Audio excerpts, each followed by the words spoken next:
تاجدار بولنا نے تو بات کو ہی ختم کر دیا. فرمایا نام لینے سے ابو بکر و عمر کا لب پر کیوں بگڑتا ہے وہ تو پہلو میں سلائے ہوئے ہیں. فرمایا تجھے تکلیف کیا ہے؟ اگر مقام کو دیکھنا ہو جہاں پہ ہمارے نبی علیہ السلام کا ادنا سا ایک صحابی جس نے حضور کو ظاہری طور پر دیکھا پھر دنیا سے چلا گیا، ایک ادنا سے ادنا صحابی جہاں پر اس کی سواری نے ایک مرتبہ قدم رکھا ہے پوری کائنات کے غوث اس کا مقابلہ بھی نہیں کر سکتے.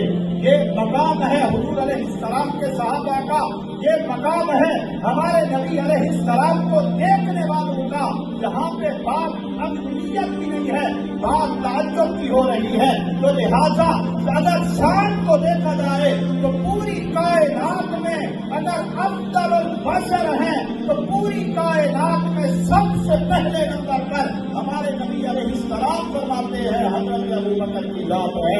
ان کے بعد حضرت عمر بن خطاب رضی اللہ تعالیٰ عنہ ہے. ان کے بعد حضرت عثمان غنی رضی اللہ تعالیٰ عنہ ہے. ان کے بعد حضرت مولا علی رضی اللہ تعالیٰ عنہ ہے. اشرا مبشرہ تمام صحابہ کرام ان کے بارے میں یہی حدیث بات کافی ہے. حضور فرماتے ہیں میرے صحابہ تم میرا انتخاب نہیں ہو،